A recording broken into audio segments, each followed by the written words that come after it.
We will start by the speech by Professor Valsta from HENVI Forest Research Program, where he's leading the work package on management of forest stands to account for climatic and economic goals.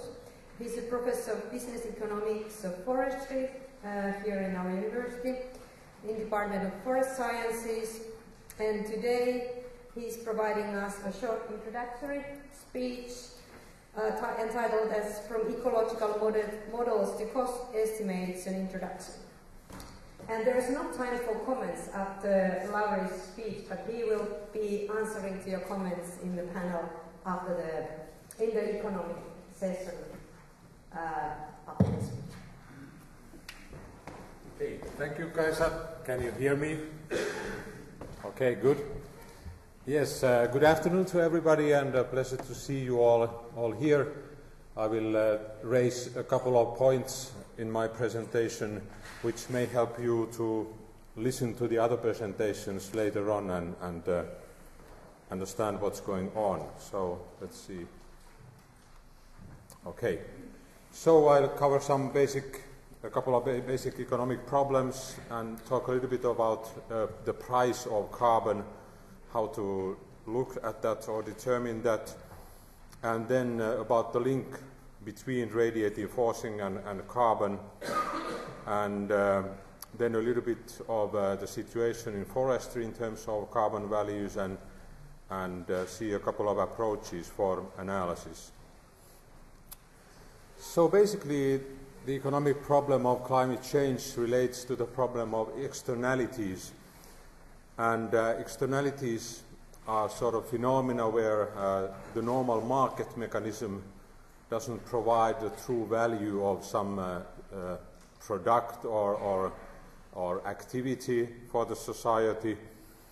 So there are other things that determine the value, and atmosphere is the kind of externality which is in the group of a global common. So something that is being commonly utilized by everybody at the same time. And the features of that are that no one can claim ownership for that utility, and it's used by everyone.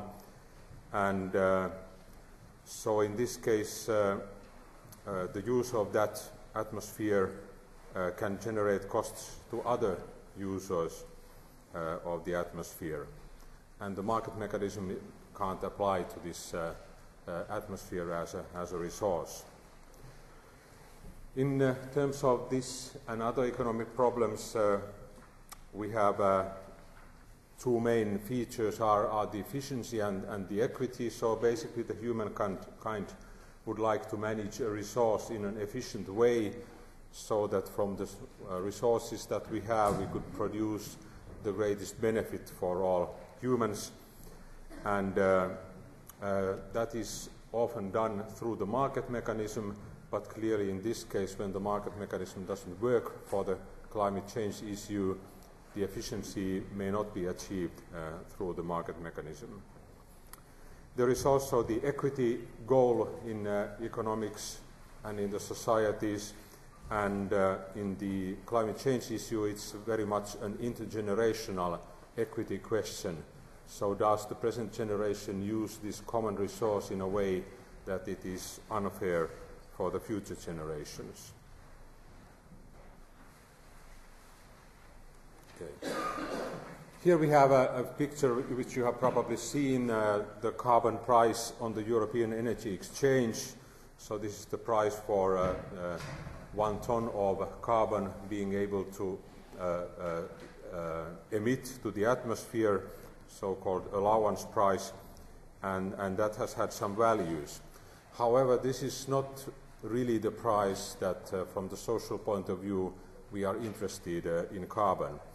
So the more important concept in carbon is the social cost of carbon, and it's been defined as the global full cost today of an incremental unit of CO2 emitted now and over its lifetime in the atmosphere. So it's quite long-reaching concept, and theoretically it's simple, but in practice, of course, it's a very difficult concept to be analyzed. And it's really different from this market price of the emission allowance that we saw, and it's also different from this marginal abatement cost, so that means the cost of reducing emissions from the atmosphere, which is a technology-based cost, depends on the kind of technologies that you use. And in an ideal world, if the markets would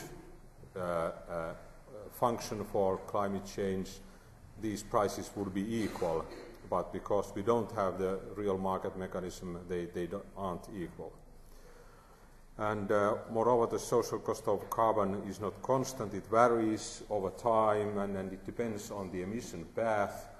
So clearly, if we have already more emissions in the atmosphere, the additional carbon, it can have more economic effects than a very low carbon level as the baseline.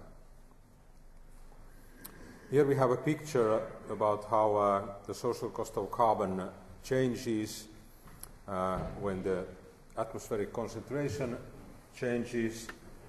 So in the x-axis we have possible future concentrations of the carbon, and so if we end up with a very high concentration in the atmosphere, the social cost of additional ton will be higher, and at the same time it means that we have used very little for the abatement.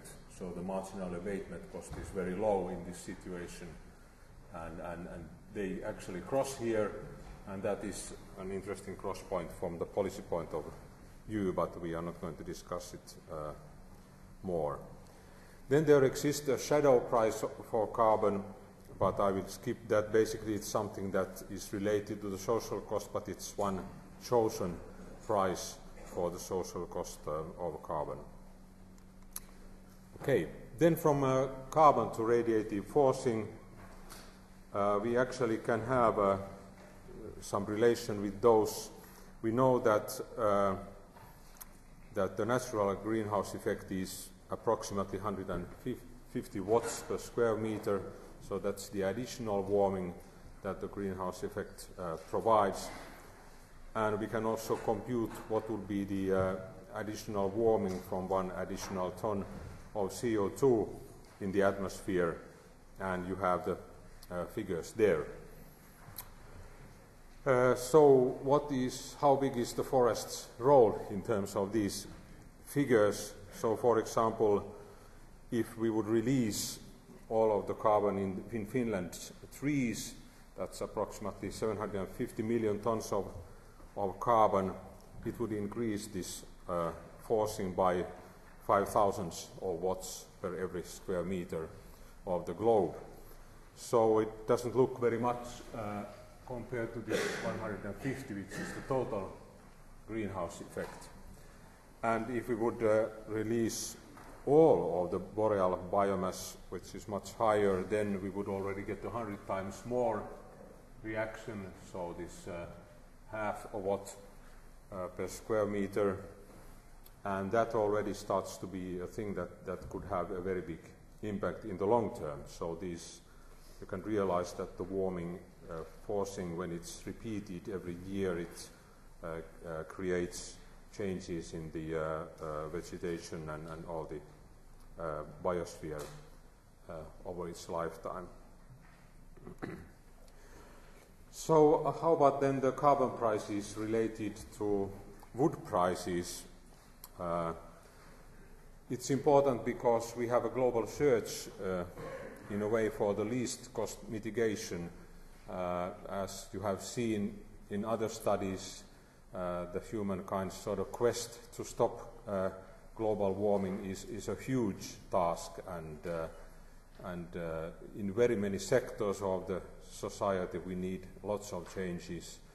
So we need all kinds of possibilities to do, and forestry is one of those, although it's not very large as a single action. The whole need is so large that we need actions from every sector.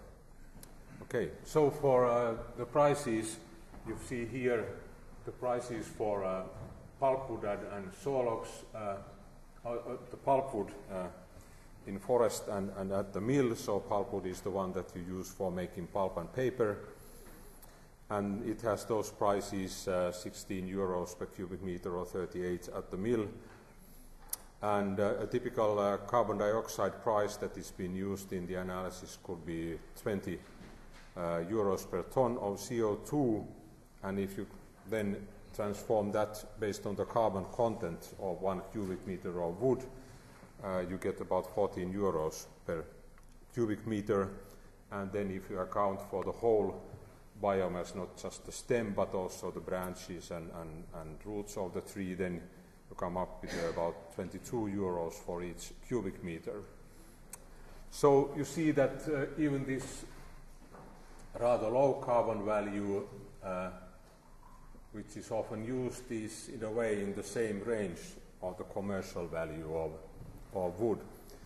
And I think that's an important observation. So it means that the economics in forestry has a new component, and it's, of course, it's not marketed yet, but it's something that we have to pay attention to, and which may have very important effects in the long run. And then if you just compare to the carbon dioxide value, for example, crude oil and perhaps the desire to reduce the amounts of oil use, then you see that we get to a very much higher values. And if you compare those then to the wood values, then you are at the magnitude of a higher level of values. Okay, so when we try to think about the costs of mitigating climate change by a change in forest management, you of course need a baseline that we have to address, and then think about which changes in forest management would be desired to mitigate climate change. And from the policy point of view, subsidies, taxes and information guidance are the main things that can be done. When we analyze these questions using ecological models, we can have basically two kinds of analysis, which I call a steady state analysis and a dynamical analysis, and I will give you examples of that. And in the both approaches you have to define a baseline and then have to think what would be the economical sort of reason of changing the management of the forests. So a steady state analysis starts with the question that we actually compare two different worlds that could exist at the same time.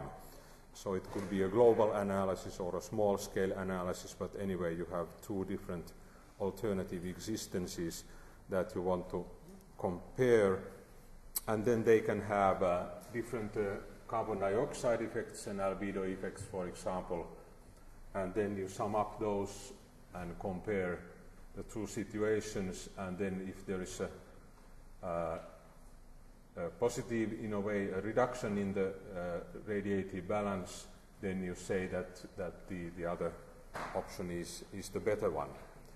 So in that sense you get a qualitative answer between those two worlds. And an example of that is this Betts study, where he compared the situation that how about if the boreal forest would be treeless, or whether it contains forest nowadays. So what would be the total impact if you look at the surface albedo and the carbon content of the forests? And he got as the result that in some areas of the globe, actually the albedo change is so large that it overrides this carbon storage impact of the forests. But this is the typical steady state analysis where you compare these two worlds with each other. Then the other possibility is to have a dynamical analysis where you construct scenarios which have time paths over time, some kind of projections, typically with some models, and then you create two alternatives, or at least two alternatives, a baseline and then the other alternative, and again compute the time, now the time paths of carbon and the time path of radiative balance, and then you have to compare those. And that actually then becomes more difficult. How do you compare these two paths, which is not a single number, it's in the mathematical sense it's a functional and not a function. And so do you pick up the endpoint value or the average over some time, or do you discount in a way if you want to give more emphasis on the early parts of this time path, for example, because of urgency of action in climate change mitigation. And you just have to do that somehow. And here is an example of this dynamical approach where they studied the effects of peatland forestation over time in different parts of Finland, and it produces the time paths. And from these you could see sort of the radiative balance here being neutral and here being negative in a way, so that it's positive that it's been forested.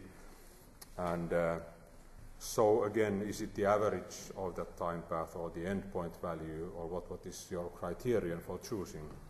That's something that has to be decided. Okay, so in a way, if you just compare those approaches, you could say that the steady-state approach doesn't require as much dynamical modeling. In a way, it's simpler and perhaps suitable for more difficult questions.